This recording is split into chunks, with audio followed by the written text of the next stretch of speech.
Hey guys, we are live on What's for Dinner. Hi. Hey everybody. We're going to go through the food really fast tonight because Teresa has some stuff that's weighing heavily on her heart tonight. Goodness. Well, this is our favorite meal and it's super easy. And so burgers, we bake it in a pan on the grill so all this amazing grease doesn't fall down and start a fire. Yeah. So that's the only reason we do it like that. If you do lean meat, you don't probably need to do that. And what do we have for the cheese going on here? Oh, looks like Swiss Yeah, it was. I over melted it. and American. Yep. And a plain one just in case. Yep. Okay. And we then got our eggs. Yep. Farm fresh eggs. Yes. Oh, I forgot to check this out. Leftover cauliflower from last night. Okay, so the cauliflower mash. Yep, from And so last night. what is this exactly again? So a head of cauliflower, if it's a large one, I put 2 blocks of cream cheese in there, some heaping spoonfuls of sour cream, and some shredded cheese. Mix that and melt it while your cauliflower is boiling. Then mash the cauliflower in a colander when you drain it, and then mix it in there.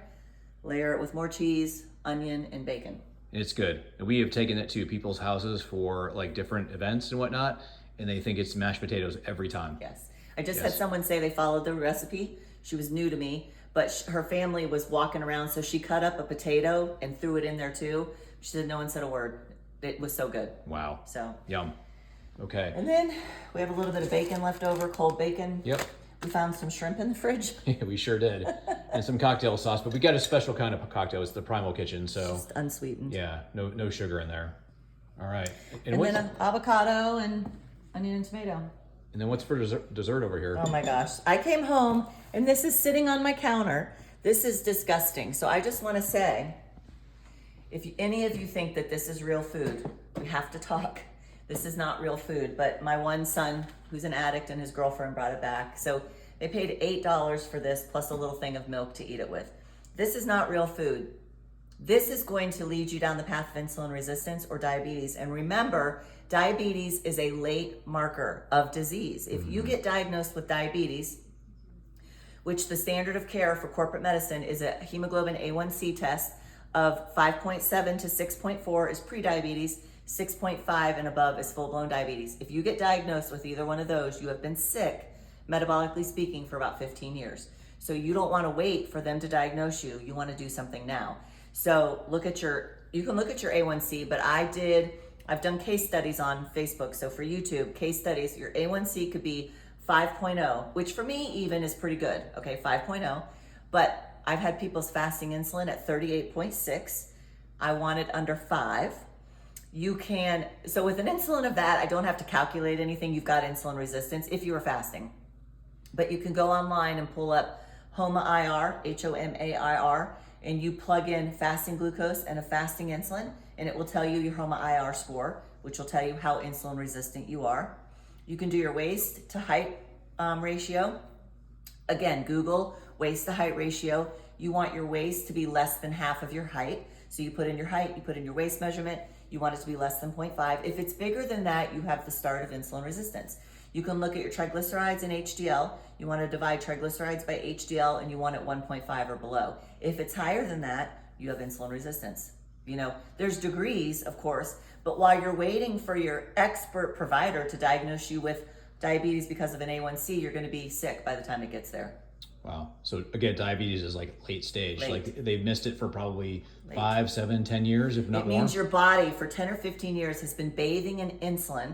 Number one, insulin activates the clotting cascade. That's why diabetics are at double and triple the risk of heart attack and stroke.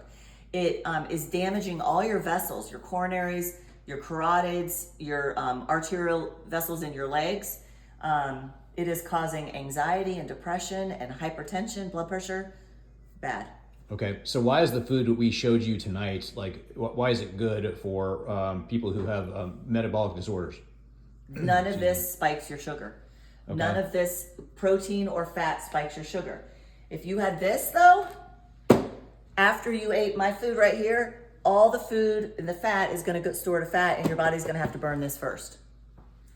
Nasty. Don't do this. This is disgusting. But my kid has a job. My kid has a car. His girlfriend has a job and a car. So they, can only teach them. They have an emergency credit card. Yeah. So anyway. Good stuff. Yeah. All right. What else? Oh, listen. Somebody just asked me if she's getting heat about the keto diet for kidney disease. Okay, there is nothing here that causes kidney disease. This, Oh, I'm sorry. So specifically, high protein diet. high protein, sorry. Yep. This is dangerous to your kidney function.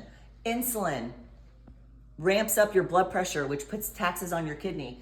Do not worry about what other people are saying. This woman has lost 26 pounds in 3 months by following What's for Dinner. She's not even my patient. Yeah. She just follows us on That's What's for awesome. Dinner. 26 pounds in 3 months, and people are worried about high protein on her kidneys, Yeah. which has never been proven. So Dr. Jason Fung, the intermittent guru, he has written books called Intermittent Fasting and the Diabetes Code and Obesity Code. He's a nephrologist, which is a kidney expert in Canada. He has reversed people from stage 4 kidney disease down to stage 1. He's gotten people off of dialysis. Don't listen to them. People are going to forever want to sabotage you, and maybe not with malicious intent, but people don't like change. I don't like change. Mark can tell you, I don't like change. So if I was still eating like this and Mark came home and said, we're eating like this, I'm going to do everything in my power unconsciously to not make that happen. Yeah. Especially if you're an addict. Yeah. So know better, do better. There's no way you can know better. Do better if you don't know better. So Yeah. just, you guys got to take it into your own hands. It's a shame, but you got to take it into your own hands. For sure. What else? That's good for tonight, I think. So Okay. tell us. Oh, you go. You Tell do it. us what you're having for dinner. And Good Friday service tomorrow, probably at many churches, but our church is at noon Yeah. at all campuses, jamesriverchurch.com. So if you want to join us, go on YouTube, Facebook, or in person. We'll be at the South Campus. If you see us, say something. Yeah, and I'll be serving on Saturday and Sunday for Oh, yeah. our Easter services. Easter So if you see me, services. say hi. So we love you guys, Yeah. and hopefully this was helpful to you. So let us know what you're having for dinner, and Yep. we'll see you guys next time. Bye. Bye.